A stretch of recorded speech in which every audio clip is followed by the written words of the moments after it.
और जहां भी जरूरत होगी इससे के लिए हम चर्चा करेंगे और प्रयास करेंगे कि आप सभी की समस्या का समाधान हो।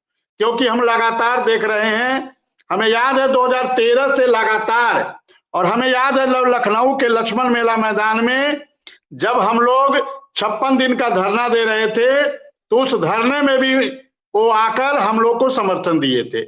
विधानसभा में कई बार हम लोग के सवाल को सरकार के समक्ष रखने का कार्य किया। राज्यसभा में भी उन्होंने प्रयास किया था, एक बार उनका सवाल लग भी गया था, लेकिन दुर्भाग्य से उन्हें विदेश जाना पड़ गया था संसद की टीम में, तो सवाल वो वहां उठा नहीं पाए। लेकिन लगातार उनका प्रयास जारी है कि अनुदेशकों की समस्या का समाधान कैसे हो, जहां भी मौका मिलता है वो प्रयास करते हैं। और एकमात्र ऐसे व्यक्ति हैं जो सत्ता पक्ष में हो या विपक्ष में हो, सत्ता पक्ष में रहने के बाद भी, मतलब मैं तो उनके बहादुरी का दाद देना चाहूंगा कि सत्ता पक्ष में रहते हुए भी हमें याद है 29 अगस्त 2022 को, चुनाव से पहले 29 अगस्त 2021 को हम लोगों ने कार्यक्रम किया था और वो उस समय भारतीय जनता पार्टी के विधायक थे। नमस्कार साथियों, स्वागत है आप सभी का आज की इस नई वीडियो में। ये वीडियो आप सभी शिक्षा मित्र साथियों के लिए काफ़ी ज़्यादा महत्वपूर्ण होने वाली है। दरअसल आपके समायोजन को लेकर के हाल ही के अंदर की एक वीडियो की क्लिप है, जहां पर उस वीडियो की क्लिप में कुछ बयान साझा किए गए हैं। उन बयानों को आपके मध्य में प्रेषित करेंगे। सभी साथियों से एक रिक्वेस्ट है, वीडियो को आप पूरा देखें। चैनल को अभी तक आपने सब्सक्राइब नहीं किया है, सब्सक्राइब भी कर लें। अब चलते हैं अपडेट पर। फिर भी उन्होंने उस कार्यक्रम में आकर हमारी समस्या को समझा और हमें भरसक आश्वासन दिया कि हम आपकी समस्या का समाधान करवाएंगे। तो लगातार उनका सहयोग मिलता रहता है और इसीलिए हम लोग भी लगातार उनसे मिलने का प्रयास करते रहते हैं।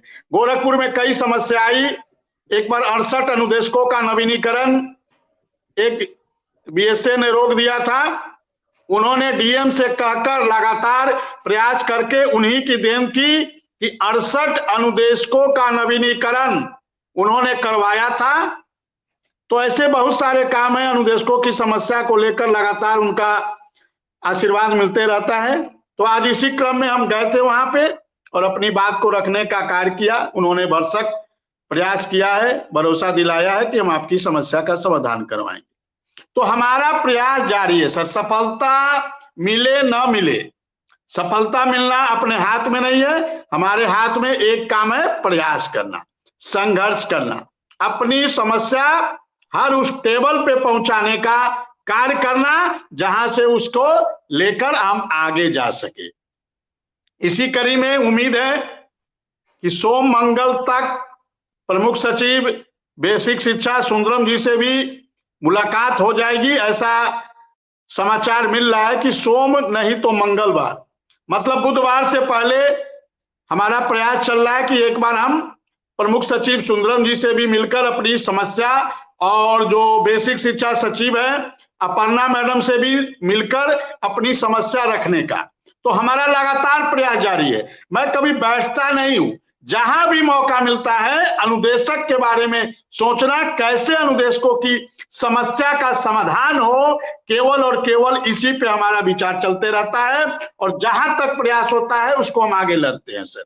जी सर। चलिए, आपने ठीक कहा और मैं फिर एक बार बात करूंगा आशुतोष जी से। आशुतोष जी, विक्रम जी लगातार अपने संगठन को लेकर चिंतित रहते हैं और लगातार बात करते हैं लगातार। क्या आप लोग किसी से बातचीत करते हैं? बिल्कुल सर। सर हमारे जो अनुरोध हैं विक्रम सिंह जी, सर हम लोगों का जो पद रहता है वो पूर्णकालिक रहता है, सिर्फ वर्ष में 14 सीएल दी जाती हैं। इसके अलावा हम लोग कहीं नहीं जा सकते, क्योंकि हमारे यहाँ पर एक जो बायोमेट्रिक फेस रीडर लगाया गया है, फेस रीडर सर हमारे यहाँ पे लगाया गया है, क्योंकि यहीं से जीपीएस की ट्रैक से ही हम लोग मतलब सेल्फी दे सकते हैं। हम लोग लेटर पैड के माध्यम से, ज्ञापन के माध्यम से अधिकारियों को अवगत कराते निरंतर, और हम लोग एक चक्र चलाते हैं 1000 ज्ञापन भिजवाने का, 500 ज्ञापन भिजवाने का, 5000 ज्ञापन भिजवाने का। ये चक्र हम लोगों का निरंतर चलता रहता है प्रदेश स्तरीय, और अमूमन हर विद्यालय को दे देते कि आपको 4 ज्ञापन भेजने हैं। माननीय मुख्यमंत्री जी के पास, मुख्य सचिव के पास, प्रधानमंत्री जी के पास। ये प्रयास हम लोगों का निरंतर जारी रहता है, लेकिन सरकार को क्या इन सब चीजों के विषय में नहीं पता है कि हम आखिर संविदा कर्मचारियों के साथ इतना सौतेला व्यवहार क्यों कर रहे हैं। उनको सर ये सब कुछ पता जानकारी रहती है, उनको सारी जानकारी ये रहती है कि इतना कम हम मानदेय दे रहे हैं, इतने कम मानदेय में हम कर्मचारियों से कार्य ले रहे हैं। सर ये उनको बताना नहीं है, सारी जानकारी है, लेकिन बस हम लोगों की कमजोरियों का फायदा सरकार उठा रही है। जैसे कि आपने सरकार अगर